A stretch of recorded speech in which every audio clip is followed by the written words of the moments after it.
রাজনৈতিক দলের সঙ্গে প্রধান উপদেষ্টার সংলাপ, দেশের প্রশ্নে একসঙ্গে থাকার ঘোষণা। যে ঐক্যে স্বৈরাচারের পতন ঘটেছে সেখানে কোনো ফাটল ধরেনি বললেন ডক্টর ইউনূস। আরো কমে আসলে আমরা কমে বেচতে পারবো। সরকারেরও কন্ট্রোলের বাইরে চলে গেছে, আমরা তো নাভির নিঃশ্বাস ফেলাচ্ছি। নিত্যপণ্যের চড়া দামে বেসামাল ক্রেতা, সরবরাহ ব্যবস্থাপনায় চরম সংকট।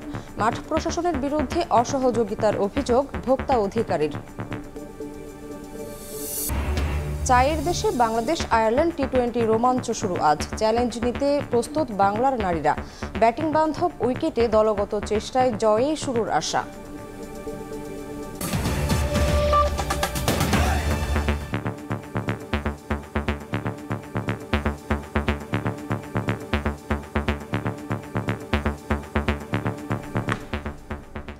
ভোরের সময় সঙ্গে আছি আমি শামীমা শাম্মী। স্বাধীনতা সার্বভৌমত্ব রক্ষায় ঐক্যমতে পৌঁছেছে রাজনৈতিক দলগুলো। আদর্শিক মতভেদ থাকলেও দেশের প্রয়োজনে ঐক্যবদ্ধ হয়ে কাজ করার প্রত্যয় জানিয়েছেন দলগুলোর নেতারা। বুধবার জাতীয় ঐক্যের ডাকে প্রধান উপদেষ্টার সঙ্গে সংলাপে অংশ নেয় বিভিন্ন রাজনৈতিক দল। বৈঠকের পর আইন উপদেষ্টা জানান, বাংলাদেশকে নতজানু দুর্বল ভাবার কোনো অবকাশ নেই। ভারতীয় গণমাধ্যমে বাংলাদেশ বিরোধী অপপ্রচার, আগরতলায় বাংলাদেশি সহকারী হাইকমিশনে হামলা সহ সাম্প্রদায়িক উস্কানির পরিপ্রেক্ষিতে জাতীয় ঐক্যের ডাকে জাতীয় সংলাপের এই আয়োজন প্রধান উপদেষ্টা ডক্টর মোহাম্মদ ইউনূসের। তার ডাকে সাড়া দিয়ে সংলাপে অংশ নেন বিএনপি, জামায়াত সহ দেশের সব রাজনৈতিক দলের শীর্ষস্থানীয় নেতারা। ফরেন সার্ভিস একাডেমিতে আয়োজিত এই সংলাপে নিজেদের মতামত সরকার প্রধানের কাছে তুলে ধরেন দলগুলোর প্রতিনিধিরা। বিকেল 4টায় শুরু হওয়া সংলাপ চলে 2 ঘন্টারও বেশি সময় ধরে। সংলাপ শেষে গণমাধ্যমের মুখোমুখি হন নেতারা। দেশের স্বাধীনতা সার্বভৌমত্বের প্রশ্নে রাজনৈতিক দলগুলোর অভিন্ন অবস্থান তুলে ধরে নেতারা বলেন, সংকট মোকাবেলায় সরকারের পাশে থাকবেন তারা। জানান, রাজনৈতিক দলগুলোর সমন্বয়ে রাজধানীতে ঐক্য সমাবেশেরও সিদ্ধান্ত নেওয়া হয়েছে। অতি দ্রুত সংস্কার সাধন করে নির্বাচনের জন্য একটি রোডম্যাপ দেওয়া, যাতে করে জনগণ একটি রোডম্যাপ পেলে নির্বাচনমুখী হয়ে গেলে যে সকল ষড়যন্ত্র এখন আপনারা দেখতে পাচ্ছেন, এইসব ষড়যন্ত্র আর কেউ করতে সাহস পাবে। আমরা একটা জায়গায় সবাই আমরা একমত হয়েছি যে আমাদের স্বাধীনতা সার্বভৌমত্বের ব্যাপারে কোনো ছাড় নয়। এখানে আমরা সিমেন্টেড থাকব, যেমন অতীতে ছিলাম, যেমন সম্প্রতি 5 অগাস্টে 24 সালে আমরা ছিলাম, এটাই আমাদের অব্যাহত থাকবে। যে কোনো ষড়যন্ত্র রুখতে সবাই এক হয়ে মাঠে থাকার ঘোষণাও দেন দলগুলোর নেতারা। কোন ধরনের ভারত উস্কানিতে আমাদের জনগণ এখানে পা দেবে না। আমরা সাম্প্রদায়িকতার বিরুদ্ধে, বন্ধুত্বের সম্পর্ক নিয়ে বাঁচতে চাই। আমরা কারো কাছে মাথা নত করব না। আমাদের দেশের সকল মানুষের, সকল ধর্মের, জাতির সকল মানুষের নিরাপত্তা নিশ্চিত করে ঐক্য আমাদের মোকাবেলা করতে হবে। ছাত্র জনতার বিজয় ছিনিয়ে নেয়ার অপচেষ্টা হলে তা রুখে দেওয়ার যৌথ বার্তাও আসে নেতাদের কণ্ঠে। যারা বাংলাদেশকে নতুন বাংলাদেশ হিসেবে গড়ে তুলবার স্বপ্ন দেখছি, তারা সকলে ঐক্যবদ্ধভাবে আগামী দিনে বাংলাদেশকে আমরা রিপ্রেজেন্ট করব, সেই বিষয়ে আমাদের সকলের মধ্যে ঐক্যমত প্রতিষ্ঠিত হয়েছে। বাংলাদেশকে যারা ব্যর্থ, অকার্যকর করার জন্য অপতৎপরতা চালিয়ে যাচ্ছে, তাদের বিরুদ্ধে যে বাংলাদেশ এবং বাংলাদেশের জনগণ এক, সেটি জানান দেওয়ার জন্যই একটা অভিন্ন সমন্বিত কর্মসূচি পালনের সিদ্ধান্ত হয়েছে। দেশ বিরোধী কোনো শক্তি যদি দেশের বিরুদ্ধে কোনো কাজ করতে চায়, সেটা রুখে দেওয়ার জন্য 18 কোটি বাংলাদেশি একত্রিত থাকবে। এরপর আইন উপদেষ্টা ডক্টর আসিফ নজরুল জানান, ভারতের সঙ্গে করা সব চুক্তি জনসম্মুখে প্রকাশের প্রস্তাবও এসেছে রাজনৈতিক দলগুলোর তরফ থেকে। কিন্তু দেশ সার্বভৌমত্ব এবং অস্তিত্বের প্রশ্নে আমরা সবাই এক, সবচেয়ে উপরে দেশ, এবং এটার থেকে আমরা কখনো বিচ্যুত হব না। বাংলাদেশকে দুর্বল, শক্তিহীন, নতজানু ভাবার কোনো রকম অবকাশ নাই। দেশকে অস্থিতিশীল করার যে কোনো ষড়যন্ত্র মোকাবেলায় রাজনৈতিক দলগুলোর সঙ্গে অব্যাহত সংলাপ হবে বলেও জানানো হয় বুধবারের এই আয়োজন থেকে। নাজমুস সালেহী, সময় সংবাদ, ঢাকা। প্রধান উপদেষ্টা ডক্টর মোহাম্মদ ইউনূস বলেছেন, আগস্টে যে ঐক্য নিয়ে শত্রুর মোকাবিলা, সেই ঐক্যে কোনো চির বা ফাটল ধরেনি। এই বার্তা বিশ্ববাসীকে জানাতে সবাইকে একসঙ্গে কাজ করার আহ্বান জানিয়েছেন তিনি। কেউ ঐক্য ও স্বাধীনতা ছিনিয়ে নিতে পারবে না বলেও মন্তব্য করেন প্রধান উপদেষ্টা। রাষ্ট্রীয় অতিথি ভবন সুগন্ধায় দেশের সব রাজনৈতিক দলের সঙ্গে বৈঠকে ডক্টর ইউনূস এসব কথা বলেন। অগাস্টের 5 তারিখে যে উত্তেজনা এবং যেই শক্তি নিয়ে যেই ঐক্যবদ্ধভাবে আমরা শত্রুর মোকাবেলা করেছি, আমাদের ছাত্র জনতা বুক পেতে দিয়েছিল, জীবন দিয়েছিল, সেই ঐক্যের কোথাও কোনো চির ধরে নাই, কোনো ফাটল ধরে নাই। সে কথাটা দুনিয়ার সামনে প্রকাশ করার জন্য এটা করেছি। আমরা কোনো দুর্বলতার থেকে এখানে আসি নাই। সে জাতি মরে নাই, দুর্বল হয় নাই, সবল আছে। আপনাদেরকে আজকে উপস্থিতিটা শুধু সেটা জানানোর জন্য, আমাদের সবার মনে সেটা জাগিয়ে দেওয়া। এটা আমাদের থেকে ছিনিয়ে নেওয়ার কোনো অবকাশ, কোনো শক্তির নাই। যে যত ষড়যন্ত্র করুক, যত অপপ্রচার করুক, যত কিছুই করুক, আমাদের থেকে এটা ছিনিয়ে নিতে পারবে না। জাতি এই মজবুত অবস্থাতে আমরা এখনো আছি, সেই মজবুত অবস্থাতে আমরা আছি এবং থাকবো। কেউ আমাদের ঐক্য ছিনিয়ে নিতে পারবে না, কেউ আমাদের স্বাধীনতার থেকে আমাদেরকে বঞ্চিত করতে পারবে না। এদিকে বাংলাদেশ কঠিন সময় পার করছে উল্লেখ করে সবাইকে ঐক্যবদ্ধ থাকার আহ্বান জানিয়েছেন প্রধান উপদেষ্টা ডক্টর মোহাম্মদ ইউনূস। সকালে মিরপুর সেনানিবাসের ন্যাশনাল ডিফেন্স কলেজের গ্র্যাজুয়েশন সেরিমনিতে বক্তব্য রাখেন তিনি। বলেন, বৈশ্বিক সংকট সমাধানে দ্বন্দ্বের পরিবর্তে পারস্পরিক সহযোগিতা প্রয়োজন। সশস্ত্র বাহিনীতে কর্মরতদের উচ্চতর সমরজ্ঞান এবং গবেষণার জন্য সামরিক বিদ্যায়তন হিসেবে পরিচিত ন্যাশনাল ডিফেন্স কলেজ প্রতি বছর এখান থেকে প্রতিরক্ষা কৌশল সংক্রান্ত উচ্চতর কোর্স সম্পন্ন করেন দেশ বিদেশের যোদ্ধারা। এবছরে ন্যাশনাল ডিফেন্স কোর্স এবং আর্মড ফোর্সেস ওয়্যার কোর্সের শিক্ষা সমাপনী সনদ বিতরণী অনুষ্ঠানে সকালে এনডিসিতে আসেন প্রধান উপদেষ্টা। কলেজ কমান্ড্যান্টকে সঙ্গে নিয়ে 2024 সালে কোর্স সম্পন্ন করা দেশি বিদেশি কর্মকর্তাদের সনদ তুলে দেন ডক্টর ইউনূস। উপস্থিত কর্মকর্তাদের উদ্দেশ্যে প্রধান উপদেষ্টা বলেন, কঠিন সময় পার করছে বিশ্ব, প্রয়োজন জাতিগত ঐক্য। Globally we are at a strategically critical times and Bangladesh is no exception to that. It's only the people of a nation that can decide on the destiny of their nation. To thrive, we need to be together more than ever before. সামরিক অঙ্গনের এই অনুষ্ঠানে প্রধান উপদেষ্টার বার্তা, বৈশ্বিক সংকট দ্বন্দ্বে নয়, সমাধান হবে সহযোগিতায়। Global challenges do not belong to any one nation alone. They need multilateral efforts to overcome. The global problem solving must therefore rely on cooperation, not conflict.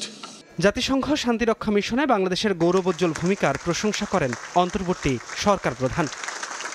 ধ্রুব ব্যানার্জি, সময় সংবাদ, ঢাকা। ভারতের সঙ্গে চোখে চোখ রেখে কথা হবে জানিয়ে বৈষম্য বিরোধী ছাত্র আন্দোলনের আহ্বায়ক হাসনাত আব্দুল্লাহ বলেছেন, প্রতিবেশী দেশটির সঙ্গে সম্পর্ক হবে ন্যায্যতার ভিত্তিতে। জগন্নাথ বিশ্ববিদ্যালয় সাংবাদিক জোট আয়োজিত বিপ্লবোত্তর ছাত্র ঐক্য অনুষ্ঠানে ছাত্রনেতারা বলেন, ছাত্র রাজনীতিতে আদর্শগত মত পার্থক্য থাকলেও দেশের সার্বভৌমত্ব রক্ষায় সব ছাত্র সংগঠনকে এক থাকতে হবে। ভারতে বসে শেখ হাসিনা দেশ বিরোধী ষড়যন্ত্র করছে বলেও অভিযোগ করেন ছাত্রনেতারা। হাতে হাত রেখে এক মঞ্চে বৈষম্য বিরোধী ছাত্র আন্দোলন, ছাত্রদল, ছাত্র শিবির ও সমাজতান্ত্রিক ছাত্রফ্রন্ট সহ ক্রিয়াশীল সব ছাত্র সংগঠনের নেতারা। একটি স্বতন্ত্র বিষয় বুধবার জগন্নাথ বিশ্ববিদ্যালয় সাংবাদিক জোটের আয়োজনে বিপ্লবোত্তর ছাত্র ঐক্য শিরোনামে আয়োজিত অনুষ্ঠানে বক্তব্য রাখেন বিভিন্ন ছাত্র সংগঠনের নেতারা। এ সময় আগরতলায় বাংলাদেশের সহকারী হাই কমিশনে হামলা, পশ্চিমবঙ্গের মুখ্যমন্ত্রী মমতা ব্যানার্জির বক্তব্যের কড়া সমালোচনা করে ছাত্রনেতারা বলেন, বাংলাদেশের হিন্দু ও মুসলিম সহ সবাই ভারতের আগ্রাসন প্রতিরোধে ঐক্যবদ্ধ। মমতা ব্যানার্জি সরকার যে বিধানসভায় বসে একটা স্বাধীন সার্বভৌম দেশে শান্তি মিশন পাঠানোর যে প্রস্তাব দিয়েছে, সেটাকেও আমি ঘৃণাভাবে প্রত্যাখ্যান করি। বাংলাদেশকে নিয়ে খেলতে আসবেন, আমরাও সেভেন সিস্টার নিয়ে খেলবো। দিল্লির আরোপিত শিক্ষা কারিকুলামের মাধ্যমে আওয়ামী লীগ নতুন প্রজন্মকে দাসে পরিণত করেছিল অভিযোগ করেন ছাত্র শিবির সভাপতি। আর ছাত্রদল সভাপতি বলেন, ভারতের ষড়যন্ত্র প্রতিহত করতে হলে অচিরেই জাতীয় নির্বাচনের রোডম্যাপ ঘোষণা করতে হবে। শিক্ষা ব্যবস্থায় দিল্লির আনুগত্য করা যায়, আওয়ামী দুঃশাসনের 15 বছরের সেই শিক্ষা ব্যবস্থায় আমাদেরকে দিয়েছিল। জাতীয় নির্বাচনের রুটম্যাপ যদি তারা ঘোষণা করে, এই দেশে আজকে যে বিশৃঙ্খল পরিস্থিতি, যে ধরনের ষড়যন্ত্র, যে ধরনের অনিশ্চয়তা, তার 80% সমস্যা ওই এক ঘোষণার মাধ্যমে সমাধান হয়ে যাবে। আলোচনায় অংশ নিয়ে বৈষম্য বিরোধী ছাত্র আন্দোলনের আহ্বায়ক হাসনাত আব্দুল্লাহ বলেন, ভারতের সঙ্গে কথা হবে চোখে চোখ রেখে, আর সম্পর্ক হবে ন্যায্যতার ভিত্তিতে। বাংলাদেশের অখণ্ডতা, সার্বভৌমত্ব, বিদেশি আগ্রাসন এসবের প্রশ্নে আমরা ইস্পাত সম আমাদের ঐক্য বজায় থাকবে। জগন্নাথ বিশ্ববিদ্যালয় সহ শিক্ষা প্রতিষ্ঠানে ছাত্র সংসদ নির্বাচন ও ছাত্র রাজনীতির গুণগত পরিবর্তনে নানা পদক্ষেপ গ্রহণের পরামর্শ দেন ছাত্র নেতারা। শাকির আহমেদ, সময় সংবাদ, ঢাকা। লেজুর ভিত্তিক ছাত্র রাজনীতি বন্ধ এবং সুস্থ ছাত্র রাজনীতির রূপরেখা তৈরিতে আগামী 20 তারিখের মধ্যে সব ছাত্র সংগঠনগুলো প্রস্তাবনা জমা দেবে। একই সঙ্গে আগামী বছরের ফেব্রুয়ারির মধ্যে বিশ্ববিদ্যালয়গুলোতে ছাত্র সংসদ নির্বাচন আয়োজনের দাবিও বৈষম্য বিরোধী ছাত্র আন্দোলনের। বুধবার রাতে 30টি ছাত্র সংগঠনের প্রতিনিধিদের সঙ্গে বৈঠক শেষে এসব কথা জানান বৈষম্য বিরোধী ছাত্র আন্দোলনের আহ্বায়ক হাসনাত আব্দুল্লাহ। বৈঠক শেষে হাসনাত আব্দুল্লাহ জানান, ছাত্রদের অধিকার আদায়েও আলোচনা হয়েছে। এ সময় বিশ্ববিদ্যালয় শিক্ষকদের রাজনীতির সমালোচনা করেন তিনি। জানান, শিক্ষকরা ফুল টাইম রাজনীতিবিদ এবং পার্ট টাইম শিক্ষক ছিলেন, এতে ক্ষতিগ্রস্ত হয়েছেন শিক্ষার্থীরা। একই সঙ্গে অসুস্থ ছাত্র রাজনীতিরও পরিবর্তন চান তারা, চান দেশ গঠনে শিক্ষার্থীদের প্রতিনিধিত্ব।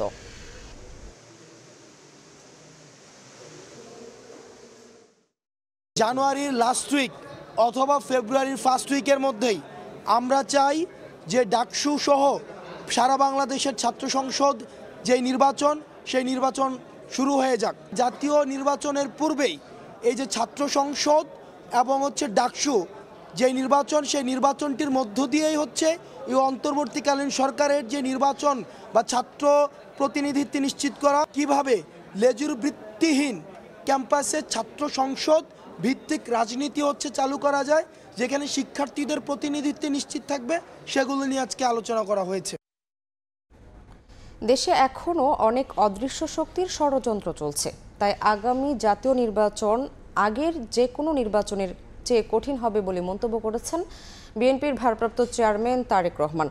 বিএনপির রাষ্ট্র কাঠামো মেরামতের 31 দফা ও জনসম্পৃক্তি বিষয়ে চট্টগ্রামে প্রশিক্ষণ কর্মশালায় ভার্চুয়ালি যুক্ত হয়ে কথা বলেন তিনি। ষড়যন্ত্রের বিরুদ্ধে সজাগ থাকতে নেতাকর্মীদের সতর্ক থাকার আহ্বান জানান তারেক রহমান। রাষ্ট্র কাঠামোর মেরামতের 31 দফা ও জনসম্পৃক্তির বিষয়ে অনুষ্ঠিত হলো বিএনপির চট্টগ্রাম বিভাগীয় প্রশিক্ষণ কর্মশালা। বুধবার সকালে চট্টগ্রাম ইঞ্জিনিয়ার্স ইনস্টিটিউটে অনুষ্ঠিত এই কর্মশালায় বিভাগের 850-র বেশি নেতাকর্মী অংশ নেন। দলীয় নেতাকর্মীরা তাদের বক্তব্যে বলেন, 31 দফার মাধ্যমে সাংবিধানিক ও প্রশাসনিক সংস্কার ও জনকল্যাণের কথা উঠে এসেছে। 31 দফা শুধু বিএনপির দাবি দেওয়া নয়, প্রতিটি বাংলাদেশের অধিকার আদায়ের অন্যতম সনদপত্র। প্রশাসনিক ব্যবস্থা কেমন হবে, আমাদের অর্থনৈতিক ব্যবস্থা কেমন হবে, আমাদের নির্বাচন কমিশন কেমন হবে, আমাদের সংবিধিবদ্ধ প্রতিষ্ঠানগুলো কেমন হবে, সেগুলো বলা আছে সাংবিধানিক এবং প্রশাসনিক সংস্কারের অংশে। পরে বেলা 3:30টার পর কর্মশালায় প্রধান অতিথির হিসেবে ভার্চুয়ালি যুক্ত হন বিএনপির ভারপ্রাপ্ত চেয়ারম্যান তারেক রহমান। এই সময় দলের তৃণমূল নেতাকর্মীদের প্রশ্নের জবাব দেন তারেক রহমান। আমরা ইনশাআল্লাহ জনগণের সাথে থাকব। পরে মূল বক্তব্যে তারেক রহমান বলেন, এখনো অদৃশ্য শক্তি নানা ষড়যন্ত্র চলছে। বলেন, আগামী নির্বাচন অন্য যে কোনো নির্বাচনের চেয়ে কঠিন হবে। জনগণের আস্থা নষ্ট হয় এমন কাজ করা থেকে বিরত থাকতে দলীয় নেতাকর্মীদের নির্দেশ দেন তিনি।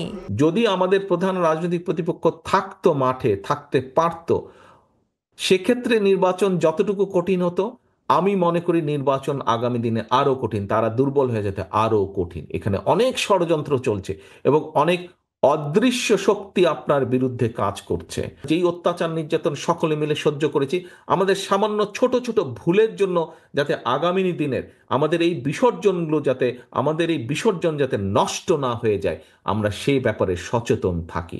মানুষের আস্থা ধরে রাখার জন্য যা যা করা প্রয়োজন আমি সেটাই করব। তারেক রহমান আরো বলেন, বিএনপি এখন সরকার গঠন করেনি, কিন্তু অনেক নেতাকর্মী বিভিন্ন জায়গায় দলকে ভুলভাবে উপস্থাপন করছেন, তাতে দলীয় ভাবমূর্তি ক্ষুণ্ণ হচ্ছে। তাই দলীয় নেতাকর্মীদের এসব কাজ থেকে বিরত থাকার আহ্বান জানান বিএনপির ভারপ্রাপ্ত চেয়ারম্যান। আপনার সম্পর্কে কোনো নেগেটিভ ধারণা না হয়। ফেরদৌস লিপি, সময় সংবাদ, চট্টগ্রাম। শেখ হাসিনার পাশে থাকায় ভারতের কড়া সমালোচনা করলেন বিএনপি মহাসচিব মির্জা ফখরুল ইসলাম আলমগীর। স্থানীয় সময় মঙ্গলবার লন্ডনে দলীয় সমাবেশে তিনি বলেন, সংখ্যালঘুদের নিয়ে অপপ্রচার চালিয়ে বিভেদ তৈরির পায়তারা চলছে। দেশের স্বাধীনতা সার্বভৌমত্বের প্রশ্নে সব রাজনৈতিক দলকে ঐক্যবদ্ধ হওয়ার আহ্বান জানান মির্জা ফখরুল। শোয়েব কবিরের রিপোর্ট।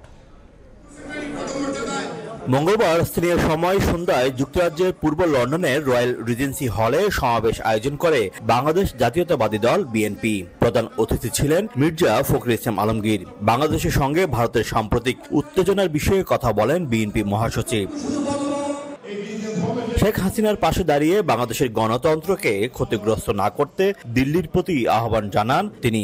আমরা ভারতের কাছে সবসময় প্রত্যাশা করি যে ভারত বাংলাদেশের মানুষের পাশে দাঁড়াবে। কোন একটা বিশেষ রাজনৈতিক দল আওয়ামী লীগের পাশে দাঁড়িয়ে সে বাংলাদেশের গণতন্ত্রকে ক্ষতিগ্রস্ত করবে না, প্রত্যাশা করি। আগরতলার ডেপুটি এক্সিকিউটিভ অফিস, কলকাতায় হাই কমিশনের ডেপুটি এক্সিকিউটিভ অফিস আক্রান্ত। এটা কোন ধরনের বন্ধুত্ব? এটা কোন ধরনের প্রতিবেশিতা? বাংলাদেশের স্বাধীনতা ও সার্বভৌমত্বের প্রশ্নে দেশের সব রাজনৈতিক দলকে ঐক্যবদ্ধ হওয়ার আহ্বান জানান বিএনপি মহাসচিব। আমরা আমাদের রাজনৈতিক দলগুলোর কাছে আহ্বান জানাতে চাই, এই বিষয়ে সবাই আমরা একমত থাকবো এবং আমরা অবশ্যই আমাদের স্বাধীনতা সার্বভৌমত্বকে অক্ষুণ্ণ রাখার জন্য আমরা সবাই একজোট হয়ে আবার ঐক্যবদ্ধ হব এবং আমরা সেই সংগ্রামে টিকে থাকতে করতে পারব। বিএনপির ভারপ্রাপ্ত চেয়ারম্যান তারেক রহমানের জন্য দেশের মানুষ অপেক্ষা করছেন বলেও জানান বিএনপি মহাসচিব মির্জা ফখরুল ইসলাম আলমগীর। শোয়েব কবির, সময় সংবাদ, লন্ডন। ভারতীয় আধিপত্যের বিরুদ্ধে লড়াইয়ের ডাক দিয়েছে বাংলাদেশ পূজা উদযাপন ফ্রন্ট। জাতীয় প্রেস ক্লাবের সামনে বিক্ষোভ মিছিলের আগে বক্তারা বলেন, স্বাধীনতা সার্বভৌমত্বের প্রশ্নে কোনো ছাড় দেয়া হবে না। বিএনপি নেতা রুহুল কবির রিজভী বলেন, দিল্লির দাসত্ব রুখে দিতে একসঙ্গে লড়াই করবে সব ধর্মের মানুষ। ভারতে পালিয়ে গিয়েছে শেখ হাসিনা, সেখানে বসে মৌচাকে ঢিল মারছে। সেই মোদিবাবু এত বড় বড় কথা বলেন, সেই মোদিবাবু ব্যর্থ হয়েছেন কূটনীতিবিদদের নিরাপত্তা দিতে। বাংলাদেশের সাম্প্রদায়িক সম্প্রীতি নষ্টে চক্রান্ত করছেন ভারতের শাসক দলের নেতারা। এই অভিযোগ করে বিএনপি নেতা রুহুল কবির রিজভী আহমেদ বলেন, দিল্লির দাসত্ব রুখে দিতে একসঙ্গে লড়াই করবে হিন্দু মুসলমান সহ সব ধর্মের মানুষ। আপনারা এতখানি হিন্দুত্ববাদী, এতখানি সাম্প্রদায়িক, এতখানি অন্ধ যে শেখ হাসিনাকে রক্ষা করার জন্য শহীদ মুগ্ধর বিরুদ্ধে, শহীদ আবু সাঈদের বিরুদ্ধে আপনারা আপনাদের প্রচারণা যেটা চালাচ্ছেন, আমাদের এই শহীদদের বিরুদ্ধে সেটা যায়। আমরা হিন্দু মুসলমান আমরা লড়াই করব, দিল্লির দাসত্বকে খান খান করে দেব। ভারতের সঙ্গে সম্পর্কের টানাপোড়েন রাজনৈতিক, ব্যবসা বাণিজ্যে প্রভাব পড়বে না। যে দেশ কম দামে ভালো পণ্য দেবে সেই দেশ থেকে আমদানি করবে বাংলাদেশ। বুধবার দুপুরে সচিবালয়ে সরকারি ক্রয় ও অর্থনীতি বিষয়ক উপদেষ্টা পরিষদ কমিটির সভা শেষে মন্তব্য করেন অর্থ উপদেষ্টা সালেউদ্দিন আহমেদ। ভারতের ব্যবসায়ীরা তাদের রাজনীতিবিদদের কথায় বিভ্রান্ত হবেন না বলে আশা প্রকাশ করেন তিনি। অন্তর্বর্তী সরকার দায়িত্ব গ্রহণের পর ভারতের সাথে বাংলাদেশের রাজনৈতিক সম্পর্কে টানাপোড়েন চলছে। এর প্রভাব বাণিজ্যেও পড়ার আশঙ্কা করছেন অনেকেই। ভারতের দিক থেকেও রাজনীতিবিদরা বাণিজ্য না করার হুমকিও দিচ্ছেন। তবে এগুলো রাজনৈতিক কথা বলে উড়িয়ে দিলেন অর্থ উপদেষ্টা সালেউদ্দিন আহমেদ। বুধবার সরকারি ক্রয় ও অর্থনীতি বিষয়ক উপদেষ্টা পরিষদ বৈঠক শেষে বলেন, ভারতের সাথে বাণিজ্য নিয়ে কোনো টানাপোড়েন হবে না। কমার্শিয়াল ইন্টারেস্ট যখন আসে, যারা আপনার বিক্রি করে তারা তো কিন্তু ওই পলিটিশিয়ানরা কী বলে না বলে, যদি ওখানে অ্যাক্সেস থাকে প্রাইসের আপনার ইস্যু হয়, তারা কী করবে, বিক্রি করতে। ভারতের সঙ্গে আমাদের কোনো কমার্শিয়াল ইস্যুতে বাণিজ্যিক ব্যাপারে এখানে কিন্তু রাজনীতির ব্যাপার আসছে না। এ সময় উপদেষ্টা দাবি করেন, বাজার পরিস্থিতি ভালো হচ্ছে। প্রত্যাশা অনুযায়ী দাম না কমার পেছনে সরবরাহ ব্যবস্থাকে দুষছেন। সাপ্লাই চেনের মধ্যে কিন্তু অনেক কমিটি আছে, বহু লোক ইনভলভ, ট্রান্সপোর্টের ব্যাপার আছে, বাজারের ব্যাপার আছে। সেগুলো অ্যাড্রেস না করলে তো শুধু খালি আনলাম, তাও গুদামে রয়ে গেল, তারপর সেটা তো বাজারে আপনার ডিরেক্টলি ভোক্তার কাছে যে বেনিফিটটা, সেটা সম্ভব হয়ে গেছে। উপদেষ্টা জানান, চাল ও মসুর ডাল আমদানির জন্য অনুমোদন দেওয়া হয়েছে, আর সয়াবিন তেলের সংকট নিরসনেও কাজ চলছে। এম এস আরিফিন, সময় সংবাদ, ঢাকা। বাংলাদেশের সংখ্যালঘু ইস্যুতে ব্রিটিশ পার্লামেন্ট সদস্যরা যা বলেছে তা সঠিক নয় বলে জানালেন পররাষ্ট্র উপদেষ্টা তৌহিদ হোসেন। ব্রিটিশ হাইকমিশনার সারাহ কুকের সঙ্গে বৈঠক শেষে তিনি এই কথা বলেন। বুধবার দুপুরে পররাষ্ট্র মন্ত্রণালয়ে উপদেষ্টার সঙ্গে বৈঠক করেন ব্রিটিশ দূত। এ সময় বিভিন্ন বিষয় নিয়ে আলোচনা করেন তারা।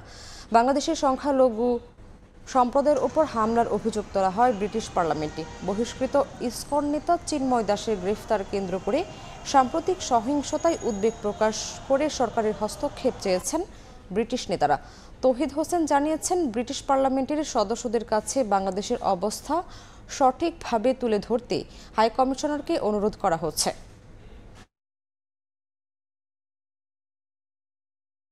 ব্রিটিশ পার্লামেন্টে কয়েকজন বক্তব্য দিয়েছেন বাংলাদেশের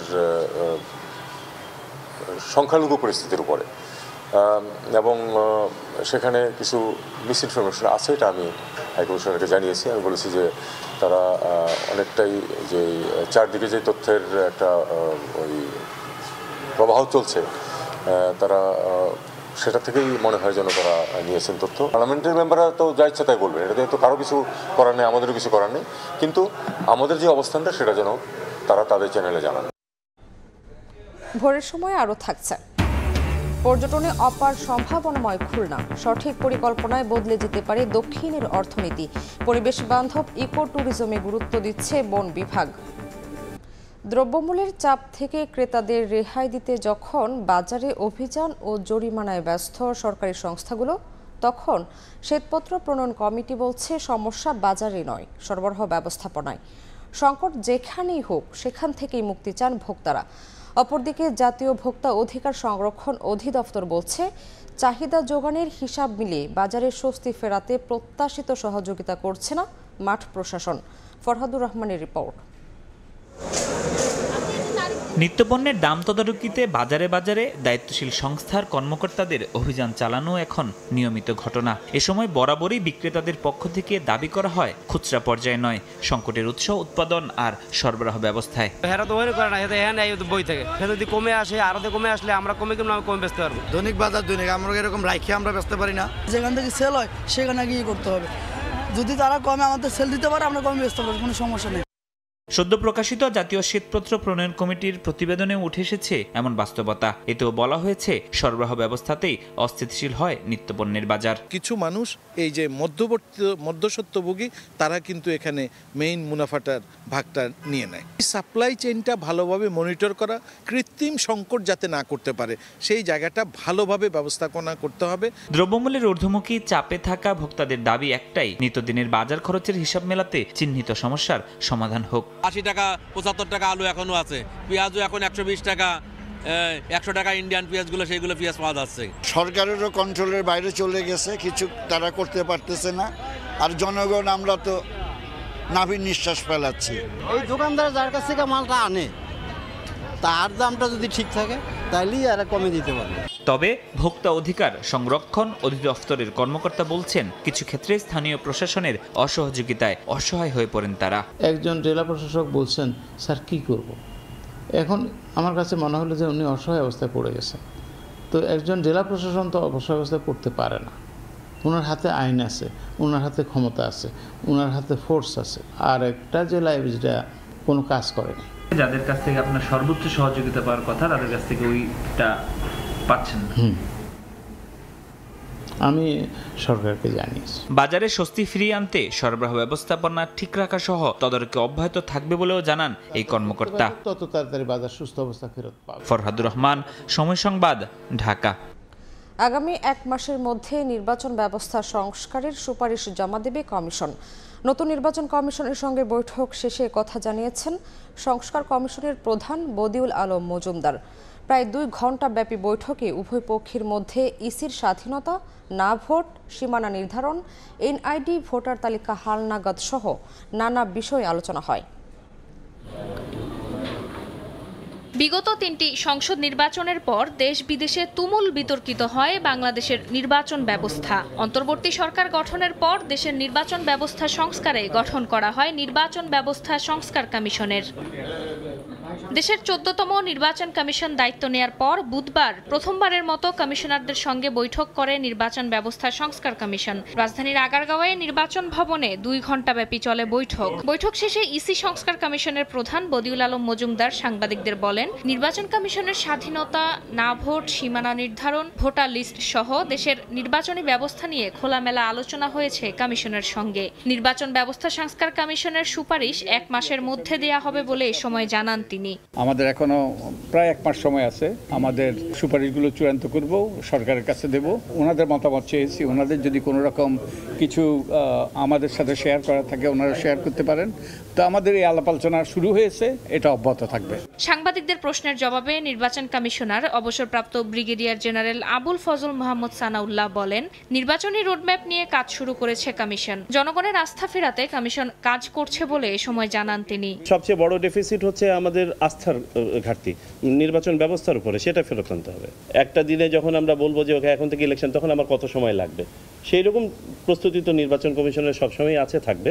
বাট যেন আপনারা যে রোডম্যাপ যেটা চাচ্ছেন যে কয় তারিখে কি ঘোষণা করবেন, না এই ধরনের আলোচনা এখনো হয়নি। নির্বাচন ব্যবস্থা সংস্কার ও একটি সুষ্ঠু নির্বাচন আয়োজনে নির্বাচন সংস্কার কমিশনের সঙ্গে ইসি আরও বৈঠকে বসবে বলে জানান নির্বাচন কমিশনার। ফেরজানা আক্তার, সময় সংবাদ, ঢাকা। তত্ত্বাবধায়ক সরকার বাদ দিয়ে সংবিধানের 15 সংশোধনীর বৈধতা প্রশ্নে রিটের শুনানি শেষ হয়েছে। আজ রায়ের দিন জানাবেন উচ্চ আদালত। বুধবার বিচারপতি ফারাহ মাহবুব ও বিচারপতি দেবাশিস রায় চৌধুরীর বেঞ্চে শুনানি শেষ হয়। আওয়ামী লীগ সরকারের আমলে 15 সংশোধনী আইন 2011 সালের 30 জুন জাতীয় সংসদে পাশ হয়। এই আইন চ্যালেঞ্জ করে গত 18 আগস্ট সুজন সম্পাদক বদিউল আলম মজুমদার সহ 5 বিশিষ্টজন রিট করেন। প্রাথমিক শুনানি নিয়ে হাইকোর্ট গত 19 আগস্ট রুল দেন। রুলে 15 সংশোধনী কেন সংবিধানের সঙ্গে সাংঘর্ষিক ঘোষণা করা হবে না তা জানতে চাওয়া হয়। রুলে বিএনপি, জামায়াত, গণফোরাম সহ বেশ কয়েকটি সংস্থা ও ব্যক্তি পক্ষভুক্ত হন।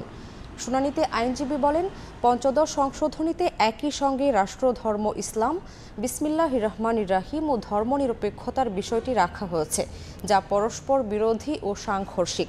এর মাধ্যমে দেশে অবাধ ও নিরপেক্ষ নির্বাচন ব্যবস্থাকে ধ্বংস করা হয়েছে। নিজেদের গড়া ট্রাইব্যুনালে আসামির কাঠগড়ায় দাঁড়ালেন সাবেক আইন প্রতিমন্ত্রী অ্যাডভোকেট কামরুল ইসলাম। সঙ্গে ছিলেন আরেক আওয়ামী লীগ নেতা আমির হোসেন আমু। বুধবার এই দুইজনকে জুলাই আগস্টের গণহত্যার মামলায় গ্রেফতার দেখিয়ে কারাগারে পাঠান আন্তর্জাতিক অপরাধ ট্রাইব্যুনাল। তাদের বিরুদ্ধে অপরাধের প্রমাণ পাওয়ার কথা জানিয়েছে প্রসিকিউশন। কারফিউয়ে দেখা মাত্র গুলির সিদ্ধান্ত হয় এবং পরবর্তী আপনারা 20 তারিখ থেকে দেখেছেন সারা দেশে কিভাবে নিরীহ নিরস্ত্র সাধারণ ছাত্র জনতার উপরে নির্বিচারে গুলি করে তাদেরকে হত্যা করা হয়েছে।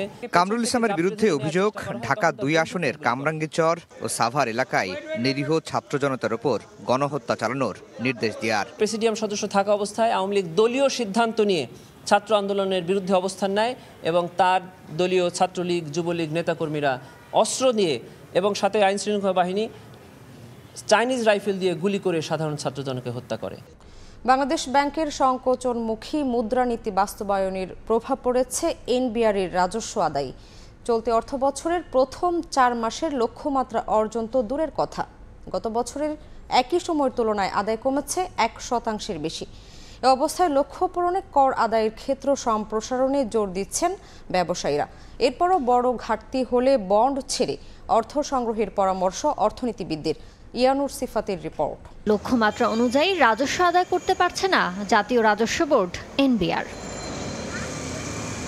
সংস্থাটির হালনাগাদ পরিসংখ্যান বলছে, চলতি 2024-25 অর্থ বছরের জুলাই থেকে অক্টোবর পর্যন্ত রাজস্ব আদায় হয়েছে 1,01,281 কোটি টাকা, যা লক্ষ্যমাত্রার চেয়ে 30,831 কোটি টাকা কম। বছর ব্যবধানে নেতিবাচক প্রবৃদ্ধি 1.03%। হাসিনা সরকারের আমলে করা বাজেটের রাজস্ব লক্ষ্যমাত্রা অবাস্তব উল্লেখ করে অর্থনীতিবিদরা বলছেন, এতে যদি রাজস্ব ঘাটতি তৈরি হয় তাহলে বাজেট বাস্তবায়নে সরকার বন্ড ছেড়ে টাকা সংগ্রহ করতে পারে। যে লক্ষ্যমাত্রাটা দেওয়া হয়েছে সেটা উচ্চাভিলাষী, মানে এটা আসলে অর্জন করাটা অত্যন্ত কঠিন এবং অসম্ভব বটে। এই রাজস্ব আদায়ের যে এখনকার ধারা রয়েছে সেটা যদি চলমান থাকে এবং ব্যবসায়ের পরিবেশে যদি দৃশ্যমান আরও উন্নতি না হয়, বিনিয়োগ যদি আরও না বাড়ে, তাহলে সেই ক্ষেত্রে হয়তো ঘাটতি আরও বেড়ে যেতে পারে, মানে বিশেষ করে রাজস্ব ঘাটতি। তাহলে সেই ক্ষেত্রে সরকারকে আসলে বন্ড ছাড়তে হবে। রাজস্ব আদায় বাড়াতে ব্যবসায়ীদের উপর চাপ প্রয়োগ না করে কর প্রদানকারীর সংখ্যা বাড়ানোর উপর জোর দিয়েছেন ব্যবসায়ী নেতারা। ইকোনমি একটা বড় ধরনের চাপের মুখে আছে। এই সিনারিও যদি চলতে থাকে তাহলে আসলে ইকোনমির ইমপ্রুভমেন্টের জায়গাটা খুব কম, এবং এই ট্রেন্ডে আমাদের যে ফোরকাস্ট আছে যে 4% লেভেলে ইকোনমিক গ্রোথ হবে এই ফিসক্যাল ইয়ারে, সেটা অর্জন করাটা খুব সহজ কাজ হবে বলে আমরা মনে করি। আইন শৃঙ্খলা পরিস্থিতি, গ্যাস ও বিদ্যুৎ সংকট এবং ঋণের সুদহারের চাপের কথা জানিয়ে পরিস্থিতি উত্তরণে সরকারকে অনুরোধ করছেন ব্যবসায়ীরা। ইয়ানুর শিফাত, সময় সংবাদ, ঢাকা। পর্যটনে অপার সম্ভাবনাময় খুলনা। বিশ্ব ঐতিহ্যের সুন্দরবন, ৬০ গম্বুজ মসজিদের পাশাপাশি এ অঞ্চলে রয়েছে অসংখ্য পুরাকীর্তি, দৃষ্টিনন্দন নানা স্থাপনা। তবে দীর্ঘদিনে ওইখানে গড়ে ওঠেনি সুযোগ সুবিধা। সংশ্লিষ্টরা বলছেন, সরকারের সঠিক পরিকল্পনায় বদলে যেতে পারে দক্ষিণের অর্থনীতি। আব্দুল্লাহ আল মামুন রুবেলের রিপোর্ট। বঙ্গোপসাগরের কোল ঘেঁষে অপরূপ প্রাকৃতিক সৌন্দর্যের সুন্দরবন দেশের দক্ষিণ পশ্চিমাঞ্চলের ম্যানগ্রোভ বন পর্যটকদের অন্যতম আকর্ষণ। এ অঞ্চলের আরেক আকর্ষণ বিশ্ব ঐতিহ্যের ৬০ গম্বুজ মসজিদ। রয়েছে আরও অসংখ্য পুরাকীর্তি সহ নানা দৃষ্টিনন্দন স্থাপনা। প্রতি বছর শীত মৌসুমে সুন্দরবন ঘিরে ব্যস্ততা বাড়ে ট্যুর অপারেটরদের। সমুদ্র দিয়ে পাড়ি দেওয়ার জন্য নতুন করে সাজে লঞ্চ সহ অন্যান্য নৌযান। করমজল, হারবাড়িয়া, কটকা, কচিখালী, দুবলার চর সহ পর্যটন কেন্দ্রগুলোতে যেতে হয় নদীপথে, যেখানে প্রাকৃতিক অপরূপ সৌন্দর্য উপভোগের পাশাপাশি রয়্যাল বেঙ্গল টাইগার, হরিণ, কুমির, বানর ও পাখিসহ নানা রকম বন্যপ্রাণীতে রোমাঞ্চিত হন পর্যটকরা। সৌভাগ্যবান হলে দেখা পান রয়্যাল বেঙ্গল টাইগারের। বন দেখতে পাচ্ছি, পাশাপাশি নদী, এখানে বিভিন্ন প্রকার উদ্ভিদগুলো রয়েছে, যেখানে অন্যান্য জায়গায় এই সবগুলো নেই। ম্যানগ্রোভের ভিতর দিয়ে গেলে যেটা সৌন্দর্য দেখা যায়, এটা আমি ওয়ার্ল্ডের অনেক জায়গায় গিয়েছি। This is unparalleled. নেচারের কাছে আসার যে আনন্দ এবং এটা যতটা রিফ্রেশিং, সেটা কিন্তু আর কোথাও হয় না। কটেজ আছে অল্প কিছু, সুন্দরবন হিসেবে যতটুকু প্রয়োজন ছিল অতটুকু নাই। শুধু সুন্দরবন নয়, এ অঞ্চলে বিশ্ব ঐতিহ্যের আরেক স্থাপত্য বাগেরহাটের ৬০ গম্বুজ মসজিদ। রয়েছে খান জাহান আলী মাজার, অযোধ্যা মঠ সহ অসংখ্য দৃষ্টিনন্দন স্থান ও পুরাকীর্তি। তবে ভ্রমণের এসব স্থানে অনুন্নত সড়ক ব্যবস্থা, নদীপথে পন্টুন সংকট, নিরাপদ আবাসন সংকটে প্রসার ঘটেনি এ অঞ্চলের পর্যটন শিল্পের। শীতের মৌসুমে আমাদের খুবই ভালো লাগতেছে এবং যতবারই আসি আসলে সবসময় ভালো লাগে। বইতে পড়েছি, কিন্তু আজকে আমরা নিজেরা স্বচক্ষে অভিজ্ঞতা অর্জন করতে পেরেছি। থাকার একটা ভালো ব্যবস্থা থাকে এবং এখানে ম্যানেজমেন্টটা যদি আরেকটু স্মুথ হয় তাহলে বোধহয় সবাই আরেকটু ইন্টারেস্ট পেতে এখানে আসার জন্য। ব্যবস্থাপনাটা আরেকটু ভালো হওয়া দরকার ছিল, যেমন একটু পরিষ্কার পরিচ্ছন্ন থাকলে মনে হয় ভালো হতো। খুলনা অঞ্চলের পর্যটন শিল্পকে এগিয়ে নিতে বন বিভাগ সহ সব দপ্তরের সমন্বিত উদ্যোগ প্রয়োজন বলে মনে করেন সংশ্লিষ্টরা। গভর্নমেন্ট যেগুলো আমাদের হেল্প করা উচিত, যেগুলো যে পল্টন বা ওইখানে রেস্কিউ করার জন্য অ্যাম্বুলেন্স, গভর্নমেন্ট অ্যাম্বুলেন্স, এইগুলো আমাদেরকে এখনো পর্যন্ত পর্যাপ্ত না। সুযোগ সুবিধাগুলো নিয়ে একটু ভাববার প্রয়োজন আছে এবং যথাযথ পরিকল্পনা করার প্রয়োজন আছে। তাহলেই আমাদের যে এখানকার যে আকর্ষণীয় যে স্থানগুলো আছে এবং পুরাকীর্তি সহ অন্যান্য যে প্রাকৃতিক সৌন্দর্য মণ্ডিত স্থানগুলো আছে, সেইখানে আমরা বেশি সংখ্যক টুরিস্টের পদচারণা নিশ্চিত করতে পারবো। বন বিভাগ বলছে, পরিবেশ বান্ধব ইকো ট্যুরিজমের জন্য নেওয়া হয়েছে নানা উদ্যোগ। সমন্বিত উদ্যোগের মাধ্যমে এই প্যাকেজ প্রোগ্রামগুলো যদি আমরা বাস্তবায়ন করতে পারি, তাহলে শুধু সুন্দরবন নয়, সুন্দরবনের পাশে যেই আমাদের সাংস্কৃতিক এবং ঐতিহ্যগত যেই স্থাপনাগুলো আছে, আর্কিওলজিক্যাল যে স্পটগুলো আছে, যে এই স্থানগুলো আছে, এগুলো দেখলে আমরা আমাদের সাংস্কৃতিক, আমাদের ঐতিহ্য, আমাদের ইতিহাসকে আমরা জানতে পারবো। বন বিভাগের তথ্য মতে প্রতি বছর গড়ে ২ লাখেরও বেশি পর্যটক সুন্দরবন ভ্রমণ করেন, যা থেকে রাজস্ব আয় হয় ৪ কোটি টাকারও বেশি। আব্দুল্লাহ আল মামুন রুবেল, সময় সংবাদ। বেনাপোল স্থলবন্দর দিয়ে ভারতের সঙ্গে আমদানি রফতানি বাণিজ্য স্বাভাবিক থাকলেও চলমান পরিস্থিতিতে কিছুটা কমেছে পাসপোর্টধারীদের যাতায়াত। বিস্তারিত জানাতে এই মুহূর্তে স্থলবন্দরে আছেন রিপোর্টার আজিজুল হক। সরাসরি যাচ্ছি তার কাছে। বেনাপোল স্থলবন্দর থেকে ভারতের কলকাতা শহরের দূরত্ব মাত্র 84 কিলোমিটার। যোগাযোগ ব্যবস্থায় সহজ হওয়ায় কিন্তু আমদানি রপ্তানি বাণিজ্য বা পাসপোর্ট যাত্রী যাতায়াতের ক্ষেত্রে সবচেয়ে বেশি মানুষ এই রুট ব্যবহার করে থাকে। সম্প্রতি রাষ্ট্রদ্রোহিতা মামলায় গ্রেপ্তার হয় ইসকন নেতা চিন্ময় কৃষ্ণ দাস। এরপর থেকে কিন্তু আমরা দেখতে পাচ্ছি দেশের যে প্রচলিত আইন, সে আইনে তার বিচার ব্যবস্থা চলমান আছে। তবে তার এই গ্রেপ্তারকে পুঁজি করে আমরা দেখতে পেরেছি কিছু মানুষ আছেন যারা বিভ্রান্তিমূলক তথ্য ছড়িয়ে ভারত বাংলাদেশের মধ্যে যে সৌহার্দ্য সম্প্রীতির সম্পর্ক বা যাতায়াত ব্যবস্থা এবং আমদানি রপ্তানি বাণিজ্যে সেখানে বাধা সৃষ্টি করছেন। তবে এখনো পর্যন্ত ভারত এবং বাংলাদেশ সরকারের যে আন্তরিকতা বা পুরনো বন্ধুত্ব, সেটি সেই সম্পর্ক অটুট থাকায় আমরা দেখতে পেয়েছি আমদানি রপ্তানি বাণিজ্য বা পাসপোর্ট যাত্রী যাতায়াত সেটি কিন্তু অনেকটাই স্বাভাবিক আছে। আমরা কথা বলেছি সকালে বেনাপোল ইমিগ্রেশন কর্মকর্তার সাথে, তিনি আমাদেরকে জানিয়েছেন যে পাসপোর্ট যাত্রী যাতায়াতের ক্ষেত্রে ভারত বা বাংলাদেশে কোনো নিষেধাজ্ঞা নেই, ফলে পাসপোর্ট যাতায়াত ব্যবস্থা একেবারে স্বাভাবিক আছে। গতকালকেও বেনাপোল বন্দর দিয়ে ভারতে 1950 জন পাসপোর্ট যাত্রী ভারতে গেছেন এবং ভারত থেকে ফিরেছেন 1900 জন পাসপোর্ট যাত্রী। এছাড়া আমরা কথা বলেছি বেনাপোল স্থলবন্দর পরিচালকের সাথে, তিনি আমাদেরকে বলেছেন আমদানি এবং রপ্তানি বাণিজ্য বর্তমানে পুরোটাই একেবারে স্বাভাবিক আছে। গতকালকেও 350 ট্রাক বিভিন্ন ধরনের পণ্য ভারত থেকে আমদানি হয়েছে এবং 183 ট্রাক বাংলাদেশি পণ্য কিন্তু ভারতে রপ্তানি হয়েছে এবং বর্তমান পরিস্থিতিতে আমদানি বা রপ্তানি বাণিজ্যে কোনো ধরনের বাধা সৃষ্টি হচ্ছে না বলে আমাদেরকে জানিয়েছেন। আপনি জানেন যে প্রতিদিন স্বাভাবিক সময় প্রতিদিন প্রায় 8 থেকে 10 হাজার পাসপোর্ট যাত্রী বেনাপোল বন্দর ব্যবহার করে থাকে। তবে সম্প্রতি এই নানান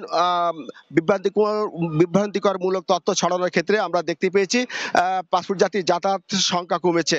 তবে ইমিগ্রেশন কর্মকর্তারা আমাদের যেটি বলেছেন যে পাসপোর্ট যাত্রী যাতায়াতের ক্ষেত্রে ভারতের ইমিগ্রেশন বা বাংলাদেশের পক্ষ থেকে কোনো বাধা নাই, ফলে সব শ্রেণীর পাসপোর্ট যাত্রী কিন্তু স্বাভাবিকভাবে যাতায়াত করতে পারছেন।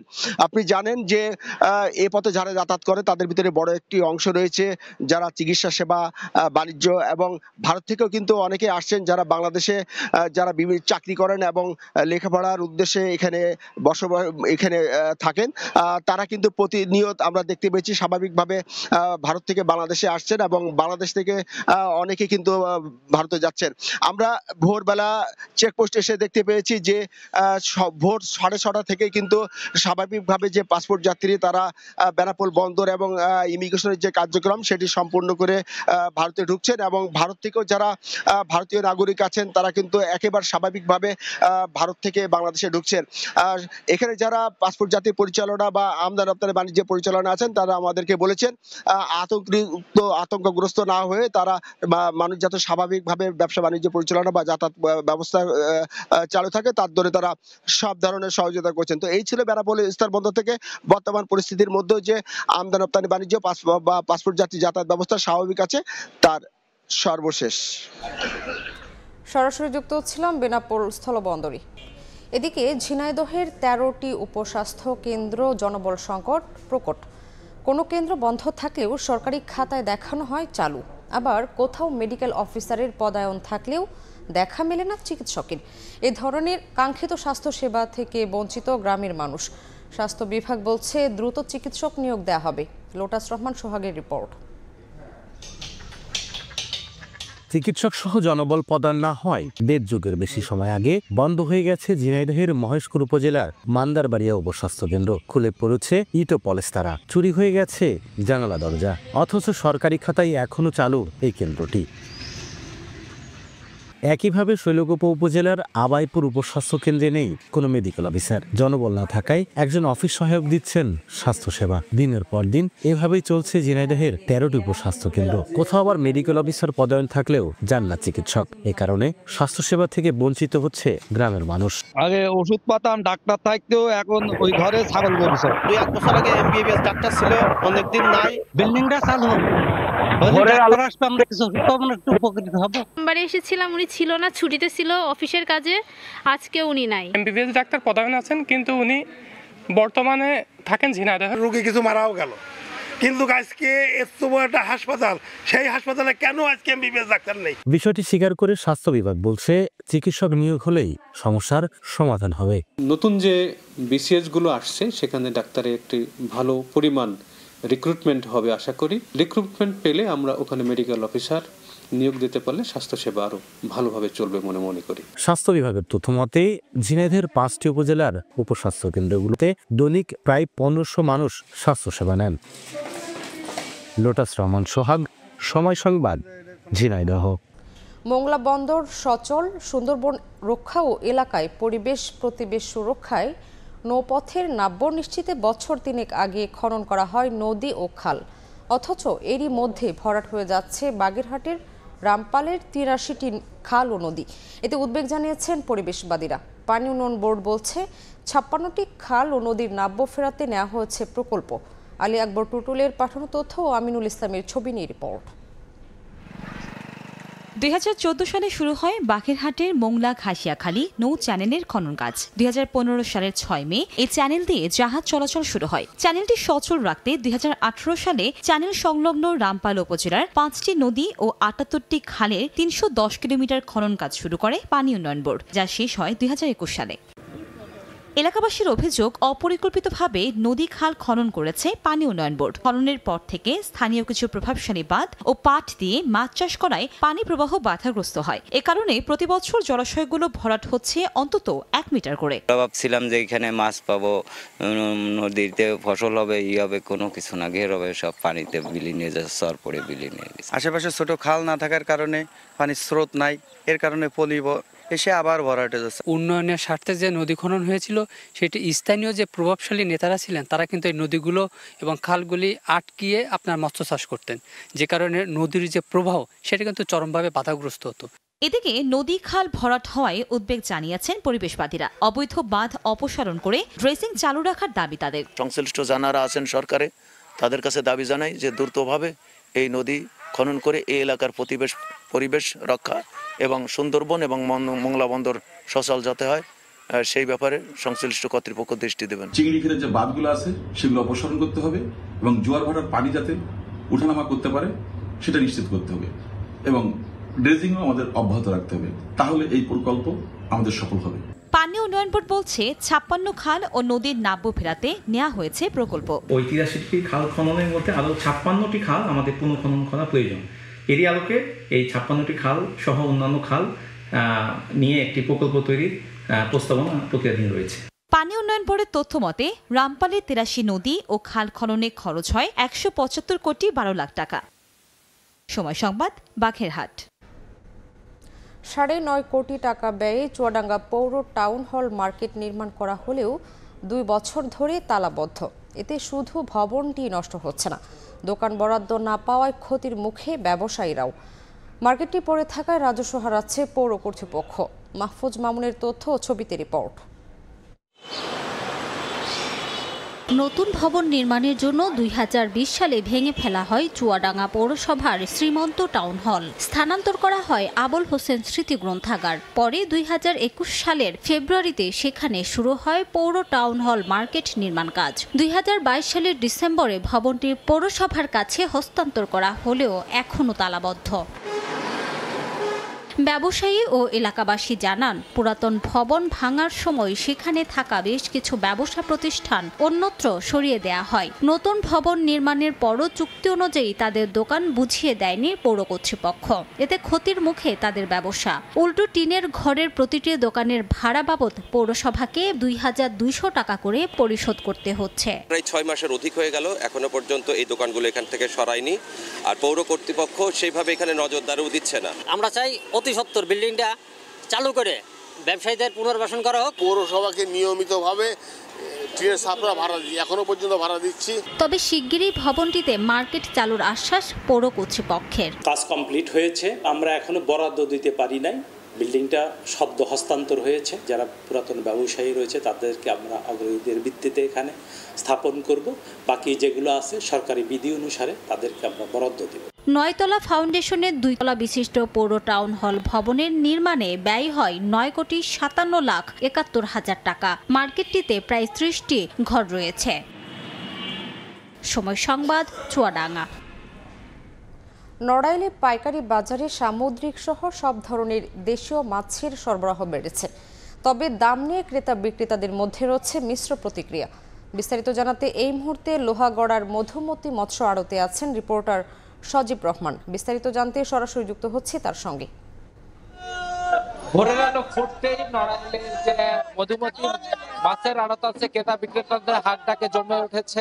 এখানে নদীর মাছ থেকে শুরু করে যে সামুদ্রিক মাছ সহ দেশীয় প্রজাতির নানান প্রজাতির মাছ কিন্তু এখানে পর্যাপ্ত পরিমাণে সরবরাহ হচ্ছে এবং সেই অনুপাতে কিন্তু দাম গত চলতি সপ্তাহে কিন্তু মাছের দামটা তুলনামূলকভাবে একটু বেশি সরবরাহ, যদিও বেশি থাকার পরও দামটা একটু তুলনামূলক বেশি, যেটা ক্রেতা বিক্রেতাদের মিশ্র প্রতিক্রিয়া দেখা যাচ্ছে। এখানে নদীর যে বড় কাতলা মাছ রয়েছে সেটি 650 টাকা কেজি প্রতি, এবং যে রুই থেকে কাতলা 550 থেকে 650 টাকা, সিলভার কাপ যেটা 180 থেকে 250 টাকার মধ্যে বিক্রি হচ্ছে, তেলাপিয়া মাছ 180 থেকে 250 টাকা, যে ইলিশ যে সবচেয়ে জনপ্রিয় যে মাছটির চাহিদা তুঙ্গে রয়েছে সেই ইলিশ মাছটি কিন্তু যে 900 গ্রাম সাইজ যে মাছটি রয়েছে সেই মাছটি 1300 টাকা করে পাইকারি দরে বিক্রি হচ্ছে, এবং খুচরা বাজারে সেটা হয়ে যাচ্ছে 1500 থেকে 1600 টাকা পর্যন্ত। এর পাশাপাশি যে সাদা মাছের পাশাপাশি যে বিলের মাছটি রয়েছে, যেমন ছোট বাইন মাছ, যেটা 500 টাকা কেজি দরে বিক্রি হচ্ছে, খয়রা 200 থেকে 250 টাকা, ছোট চিংড়ি মাছ যেটা 500 থেকে 700 টাকা, শিং মাছ সাইজ ভেদে 500 থেকে 800 টাকা করে যে দরে বিক্রি হচ্ছে, এবং কই দেশি যে কইটা বিলের যে কই আছে সেই মাছটি বিক্রি হচ্ছে 500 থেকে 800 টাকা, যেখানে বিপরীতে চাষের কইটি বিক্রি হচ্ছে 200 টাকা কেজি দরে। এছাড়াও যে সামুদ্রিক মাছ রয়েছে, আড়তে মাছ বিক্রি হচ্ছে চন্দনা মাছ 160 থেকে 70 টাকা, ভাঙন মাছ 250 থেকে 300 টাকা, চিকনি চান্দা 350 থেকে 450 টাকা দরে বিক্রি হচ্ছে। এছাড়াও যে সিলভার কাপ এবং পাঙ্গাস মাছ যেটি রয়েছে সেটা 180 থেকে স্তর ভেদে সাইজ ভেদে সেটা বিক্রি হচ্ছে 250 টাকা পর্যন্ত, এবং ছোট সাইজে যে মাছগুলো রয়েছে সেটা 100 টাকা থেকে 150 টাকা কেজি দরে বিক্রি হচ্ছে। এর পাশাপাশি চিংড়ি মাছ যেটা গলদা চিংড়ি রয়েছে, গলদা চিংড়ি মাছটি বিক্রি হচ্ছে কিন্তু 900 টাকা থেকে 1200 টাকার মধ্যে। এই নড়াইলে মাছ উৎপাদনে শীর্ষে থাকলো যে চাহিদার যে চাহিদা রয়েছে তার থেকে 2000 মেট্রিক টন মাছ এখানে প্রতি বছর বেশি উৎপাদন হয়, যেটা সরবরাহের উপর নির্ভর করে দামটি।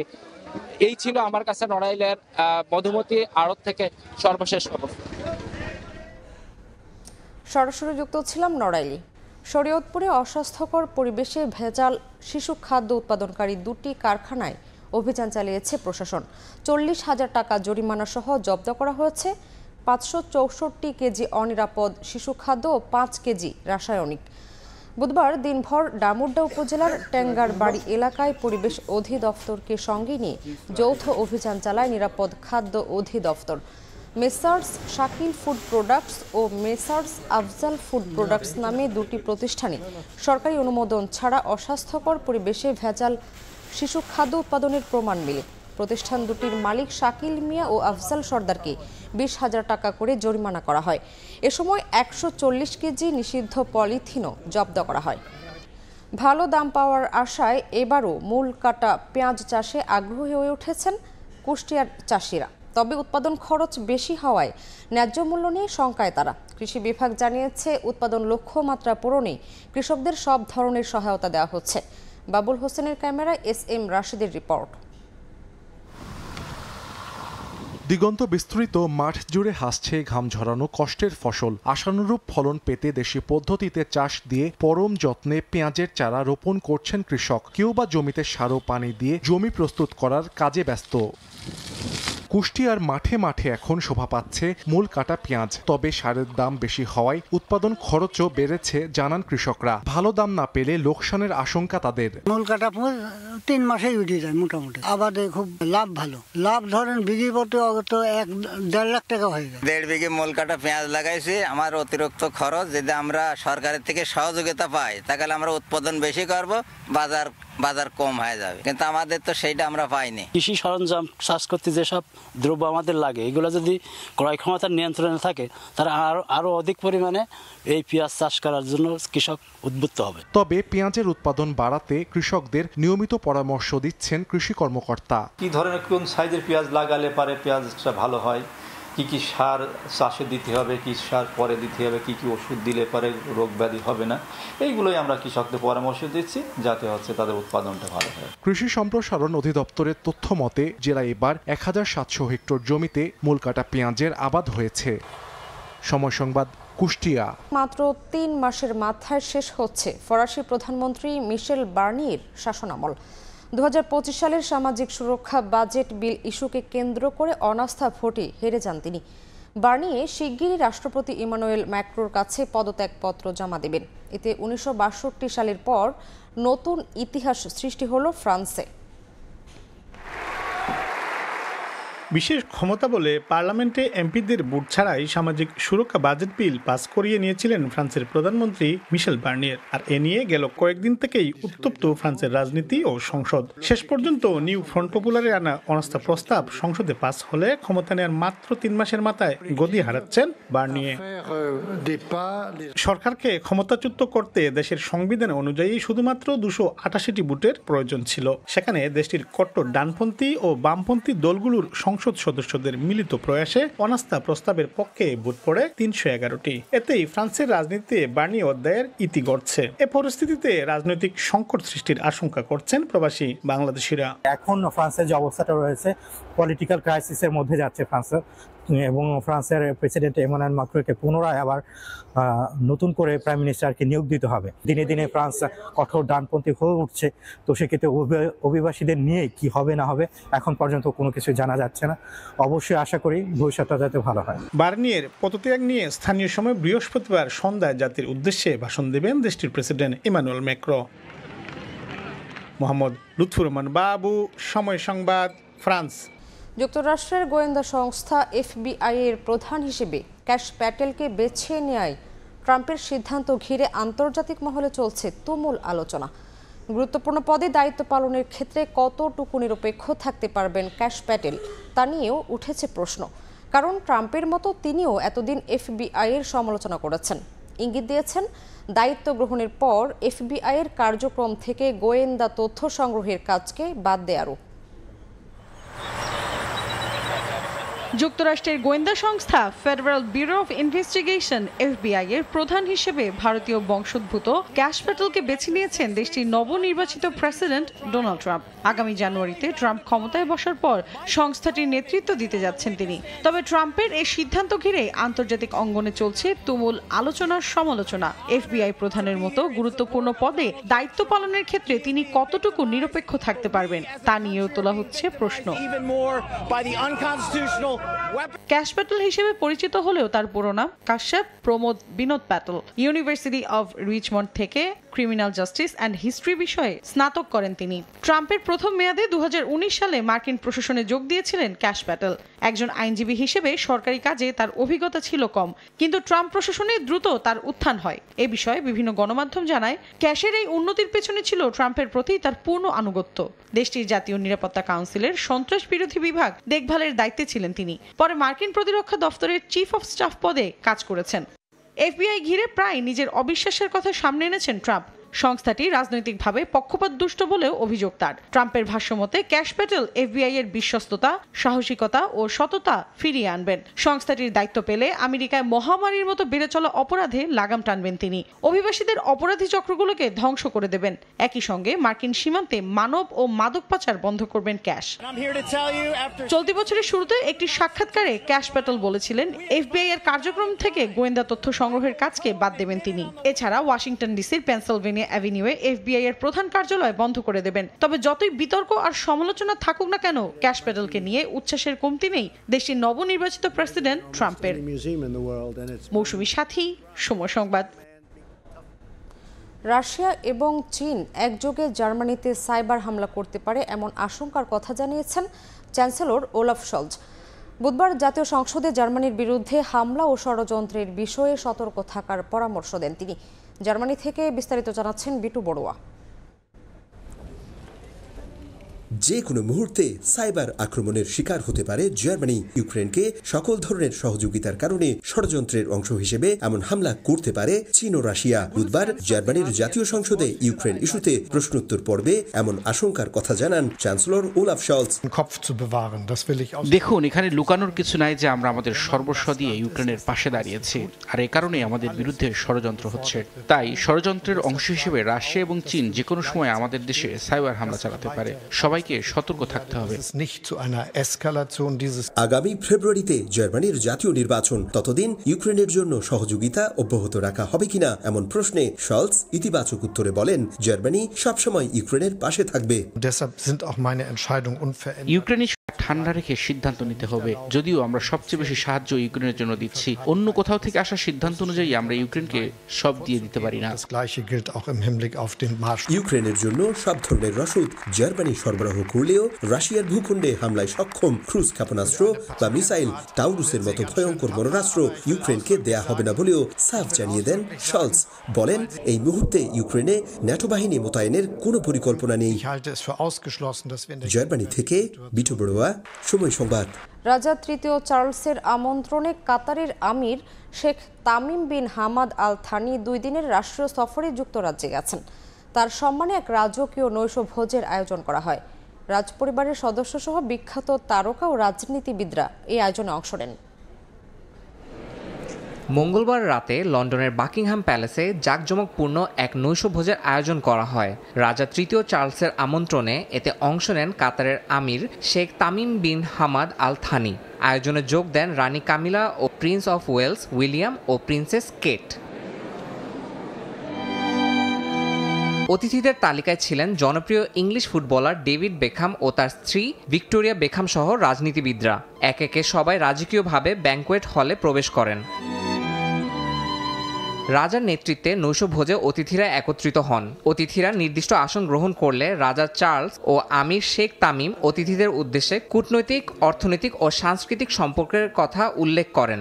রাজা চার্লস তার বক্তব্যে মধ্যপ্রাচ্যের সংঘাত কমাতে কাতারের প্রচেষ্টার প্রশংসা করেন। If I may, I would particularly like to express the United Kingdom's deepest gratitude for your tireless mediation efforts over the past year in pursuit of peace in the face of unbearable heartache and suffering. In these most desperate of circumstances, Qatar's continued toil, perseverance and diplomatic efforts are quite simply beyond compare. নৈশভোজের পর রাজা Charles ও কাতারের আমির একটি বিশেষ প্রদর্শনীতে অংশ নেন। সেখানে নানা ঐতিহাসিক বিষয়বস্তু প্রদর্শিত হয়। অতিথিরা ঘুরে ঘুরে সেসব উপভোগ করেন। ইয়াসিন মোহাম্মদ জিসান, সময় সংবাদ। 600-র বেশি ক্রিসমাস ট্রি দিয়ে সমগ্র বাড়ি সাজিয়ে বিশ্ব রেকর্ড গড়লেন এক জার্মান দম্পতি।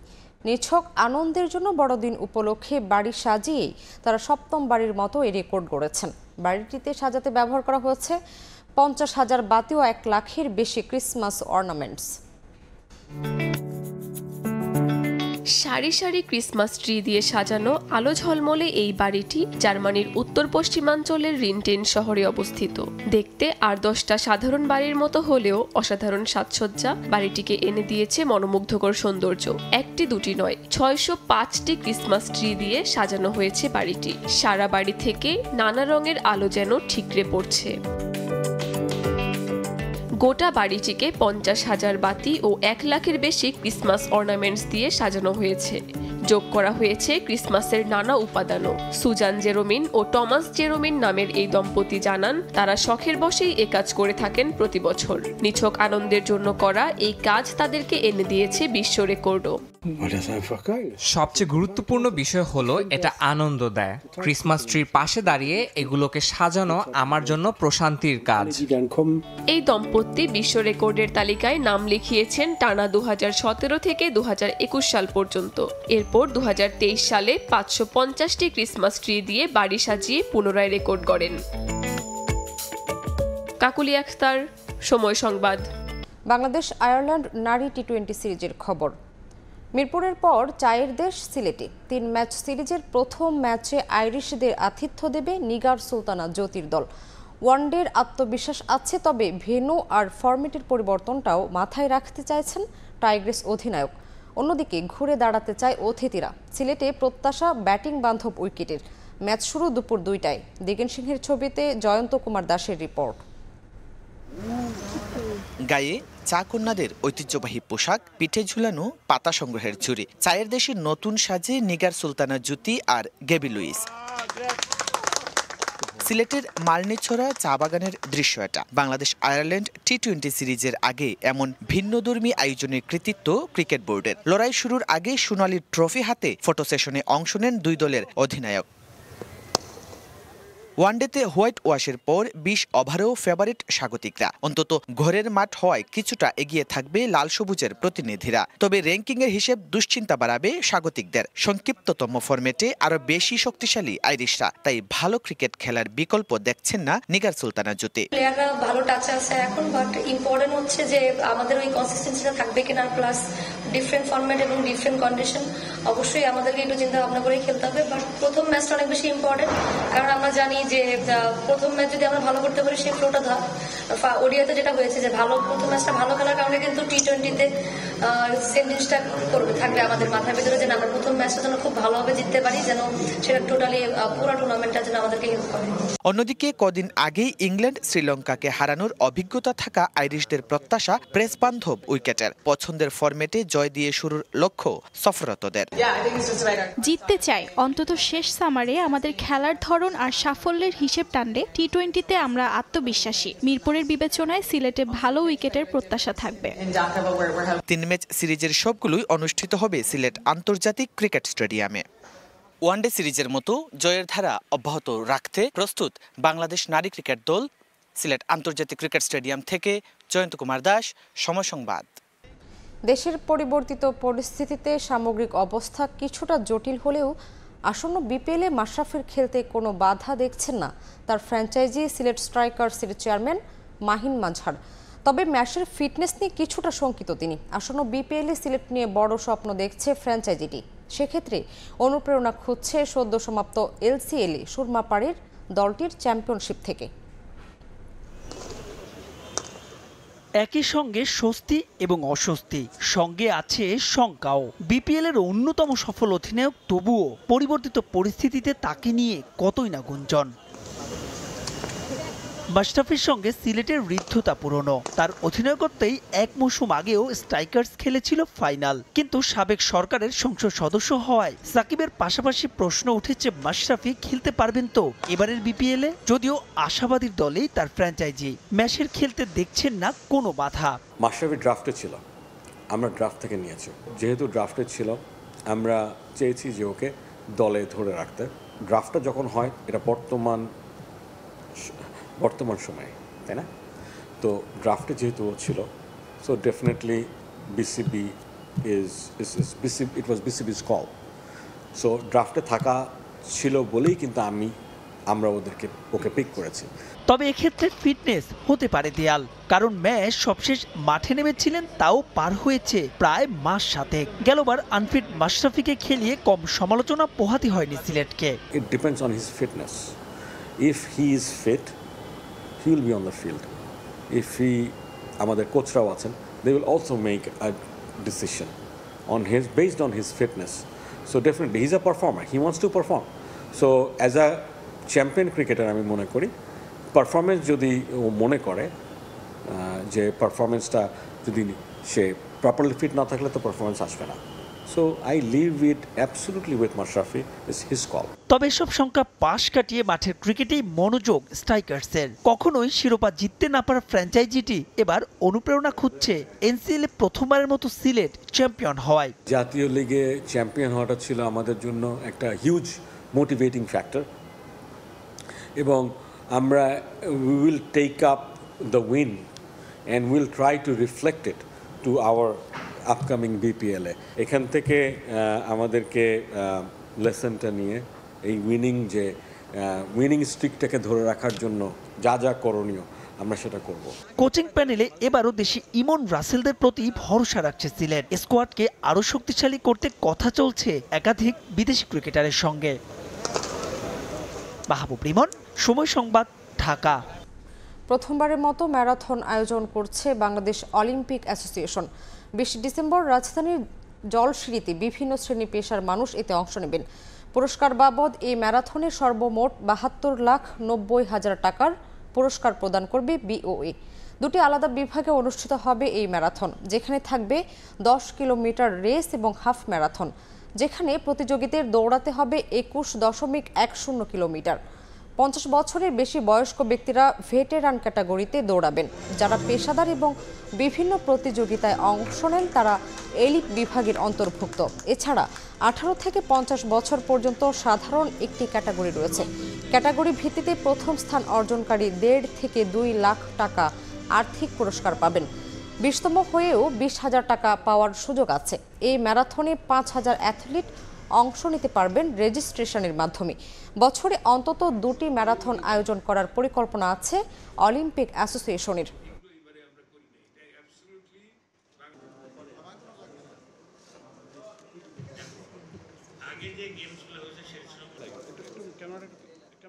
আমরা তো অলরেডি বাংলাদেশ গেমস এবং যুব গেমস করতেছি, তো এটা আমাদের প্রথম অভিজ্ঞতা। যেমন যুব গেমস আমরা যখন প্রথম শুরু করেছি তার আগে যুব গেমস বাংলাদেশে হয়নি। আজকে যুব গেমসের জন্য বাংলাদেশকে অনুকরণ করে পৃথিবীর বিভিন্ন জায়গায় কিন্তু যুব গেমস শুরু হয়ে গেছে।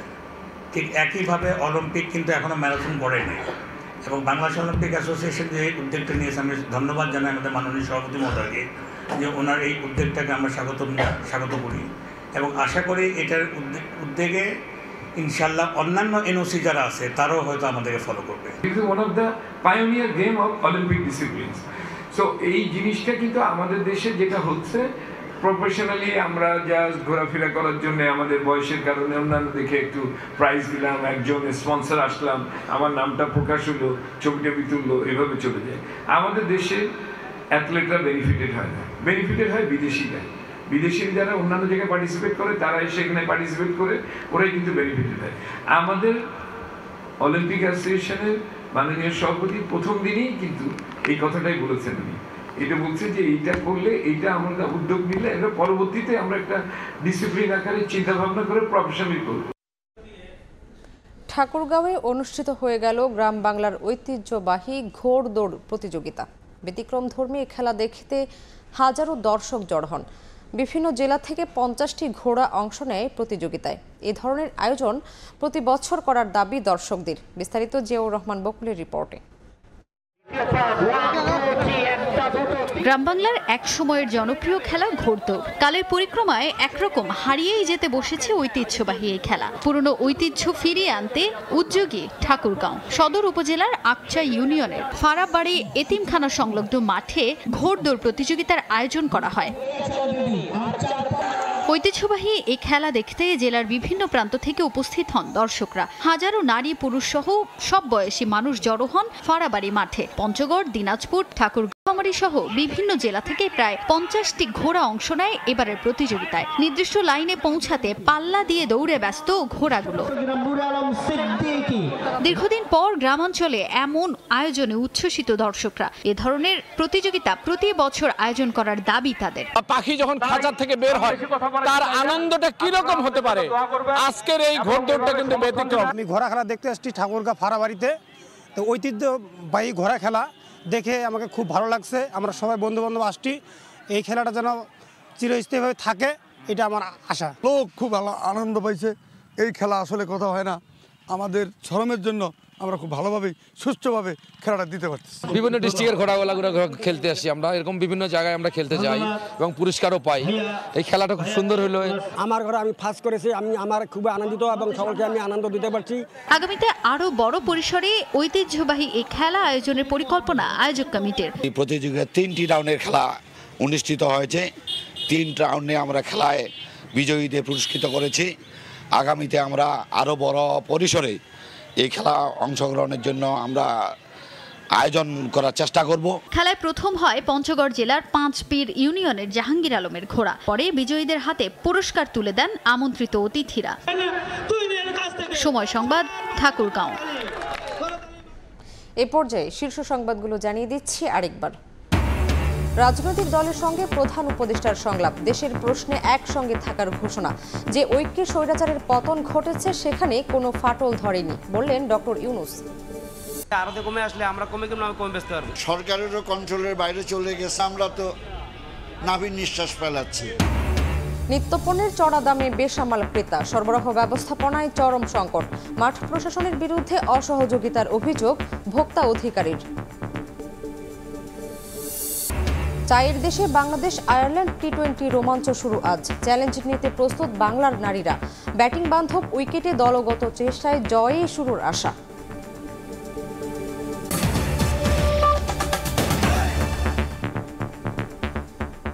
এ ছিল ভোরের সময়। সঙ্গেই থাকুন সময়ের।